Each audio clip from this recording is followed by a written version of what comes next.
ஸ்ரீ சதுரசித்தி லிங்க மகாத்மியம் 34ஆம் அத்தியாயம். காந்த ஈஸ்வர லிங்கம். குறிப்பு: இந்த லிங்கம் ஏன் காந்தீஸ்வரர் என்று அழைக்கப்படுகிறது என்பதை இந்த அத்தியாயம் விளக்குகிறது. சிவனாரின் அருளால் ஒரு ஏழை பிராமணர் தனது ஒட்டு போட்ட ஆடையிலிருந்து ஒரு மகனை பெற்றார். காந்ததாசன் என்ற மகன் குறுகிய ஆயுளுடன் இருக்க வேண்டும். ஆனால் இந்த சிவலிங்கத்தை சாந்தப்படுத்துவதன் மூலம் அவர் நீண்ட ஆயுளுடன் ஆனார். அவரது வேண்டுகோளின் பேரில் கடவுளான ஈசனார் காந்ததீஸ்வரர் என்ற பெயரை ஏற்றுக்கொண்டார். ஸ்ரீ ஹரர் கூறினார்: காந்ததீஸ்வர லிங்கம் 34வது தெய்வம் என்பதை அறிந்து கொள்ளுங்கள். அதனை காண்பதன் வழிபடுவதன் மூலம் மட்டுமே ஒருவன் எல்லா பாவங்களிலிருந்தும் விடுபடுகிறான். நீண்ட காலத்திற்கு முன்பு வித்தாஸ்தாவின் அழகிய கரையில் ஒரு பிராமணர் வாழ்ந்து வந்தார். அவரது பெயர் பாண்டவர். அவர் வறுமையால் மிகவும் பாதிக்கப்பட்டார். அவரது உறவினர்களாலும் அவரது தீய மனைவியாலும் அவர் கைவிடப்பட்டார். அவருக்கு மிகவும் பிடித்தமான ஒரு துண்டு துணி மட்டுமே இருந்தது. அவர் ஒரு மகனை விரும்பினார். ஒரு மலையின் குகையில் அவர் என்னை சாந்தப்படுத்தினார். அகன்ற விழிகளை கொண்ட பெண்ணே, நான் உடனடியாக நீ ஒரு மகனை பெறுவாய் என்று கூறினேன். கந்தல் துணிகளுக்கு நடுவில் இருந்து அயோனிஜை என்ற மகன் பிறந்தான். கருப்பையில் இருந்து பிறக்கவில்லை. அதாவது தாய் இல்லாமல் கந்தல் துணிகள் அவரது மகனை வெப்பம் மற்றும் குளிர்ச்சியிலிருந்து பாதுகாத்தன. சிறந்த முகபாவனை கொண்ட பெண்ணே, என் அருளால் தான் அந்த ஆண் குழந்தை அவருக்கு கிடைத்தது. கந்தலில் இருந்து ஒரு மகன் பிறக்க வேண்டும் என்ற வரமும் ருத்ரனால் வழங்கப்பட்டது. 6 வருடங்கள் கடந்த பிறகு அவர் மௌஞ்சி பந்தத்தை யக்ஞோபவீதத்தின் போது நூல் கச்சை கட்டுதல் அல்லது நூல் சடங்கு அதனை எண்ணினார். அவர் அனைத்து முனிவர்களையும் அழைத்து அவர்களை மீண்டும் மீண்டும் கௌரவித்தார். அவர் அனைத்து துறவிகளையும் வணங்கி அவர்களை மீண்டும் மீண்டும் வணங்கினார். பக்தியுடன் தனது திறனுக்கு ஏற்ப பழங்களை வழங்கினார்.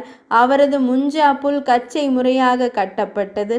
அவர்களை மீண்டும் மீண்டும் சமாதானப்படுத்திய பின்னர் அவர் முனிவர்களிடம் கூறினார்: சிறந்த முனிவர்களே, என் இந்த மகனுக்கு ஆசீர்வாதங்கள் கிடைக்கட்டும்.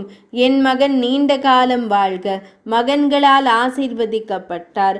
அவரது வார்த்தைகளை கேட்டதும் அவர்கள் அனைவரும் அமைதியாக இருந்தனர்.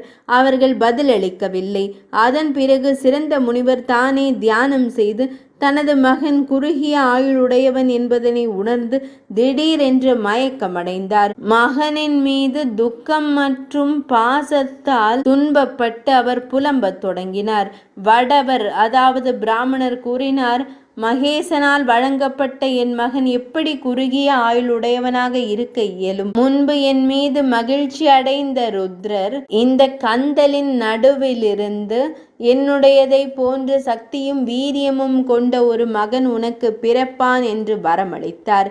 எனக்கு ஒரு குறுகிய கால மகனை பெற்ற பிறகு திரையக்ஷ 3 விழிகளை கொண்ட இறைவன் அந்த பொய்யான வார்த்தைகளை கூறினார். பின்னர் முனிவர் அமைதியாக இருந்தார்.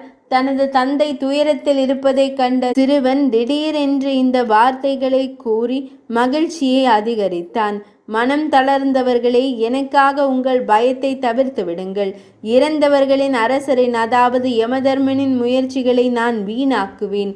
பிரபுக்கள் உள்பட பகுதிகளின் பாதுகாவலர்களே, என் வார்த்தைகளை கேளுங்கள். பித்ருபதியின் யமனின் மீது வெற்றி பெறுவதற்கான எனது உறுதியான சபதம் இது. மிக கடுமையான தவங்களாலும் என் தந்தையின் மீதான பக்தியாலும் சங்கரரை நான் சாந்தப்படுத்துவேன். இதன் மூலம் மரண கடவுள் அனுபவிக்கும் வெற்றிக்கான நம்பிக்கைகளை நான் விரக்தி அடைய செய்வேன். அன்புள்ள தந்தையே, இவை அனைத்தும் ஏன் அதிகமாக கிளர்ந்தெழுந்து துக்கத்தில் மூழ்கியுள்ளன? மானேக்களின் யமதர்மனின் இறைவனை உடனடியாக என் கட்டுப்பாட்டில் கொண்டு வருவேன். தேவி உமையிடமிருந்து ஒருபோதும் பிரிக்கப்படாதவரான மகான் மகேஸ்வரரான ருத்ரரிடம் நான் அடைக்கலம் தேடுவேன். சுற்றியுள்ள அனைத்து முனிவர்களும் கேட்கட்டும். என்னை போன்ற ஒருவர் மரண கடவுளால் தோற்கடிக்கப்பட போவதில்லை.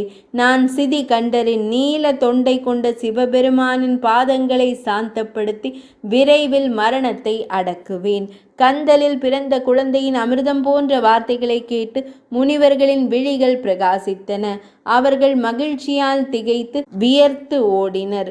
அவர்கள் குழந்தையிடம் கேட்டார்கள், அந்த பெரிய ருத்ரனை உனக்கு எப்படி தெரியும்? நீண்ட காலமாக நாங்கள் கடுமையான தவம் மற்றும் தொடர்ச்சியான விரதங்களுடன் உபாசனை, மனமார்ந்த வழிபாடு மற்றும் தியானம் செய்து வருகின்றோம். இன்னும் எங்களுக்கு மகேசனை தெரியாது. ஒரு குழந்தையாகிய நீ எப்படி அவனை அறிந்தாய்? ஆச்சரியத்தால் ஏற்பட்ட திகிலுடனும் அதிகப்படியான மகிழ்ச்சியுடனும், அன்பு மகனே, அதன் விவரங்களை கேட்க விரும்புகிறோம். உலகங்களின் ஒரே அதிபதியான மகேசனை உன்னால் எப்படி அறிய முடிந்தது? நீ எங்கே அறிந்தாய்? புனித ஆன்மாக்களை கொண்ட அந்த முனிவர்களின் வார்த்தைகளை கேட்டதும் சிறுவன் அவர்களுக்கு, மலையின் மகளே இந்த செய்தியை எனக்கு விவரித்தாள். நான் இங்கே விளையாடி கொண்டிருந்த போது சித்திகளை அருளும் ஒரு சிறந்த சித்தர், ஆன்மீக ரீதியாக முன்னேறிய முனிவர் வந்தார். என் ஆயுள் காலம் குறுகியது என்பதை அறிந்ததும் அவர் என் மீது உள்ள பாசத்தால் இந்த வார்த்தைகளை கூறினார். என் மகனே, செல்வாய். என் கட்டளைப்படி சிறந்த மகா காலவனத்திற்கு. ஆனந்தேஸ்வர லிங்கத்தின் தெற்கே மற்றொரு லிங்கம் உள்ளது. அதை விரைவாக பிரார்த்தியுங்கள். நீங்கள் நீண்ட காலம் வாழ்வீர்கள். அவர் எனக்கு அளித்த அறிவுறுத்தலின் மூலம் அனைத்து உலகங்களிலும் மகேஸ்வரரை விட வேறு எந்த இறைவன் இல்லை என்பதை நான் முழுமையாக புரிந்து கொண்டேன். அது உண்மை. நான் மீண்டும் கூறுகிறேன், அது உண்மை. முன்னணி முனிவர்களே, எனவே நான் இன்றைய அற்புதமான மகா காலவனத்திற்கு செல்வேன். நான் லிங்கத்தை பிரார்த்திப்பேன். உங்கள் துக்கம் முடிவுக்கு வரட்டும்.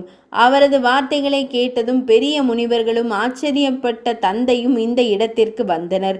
காலனை அளிக்கும் விருப்பத்துடன் சிறுவன் இறைவனை பிரார்த்தித்தார்.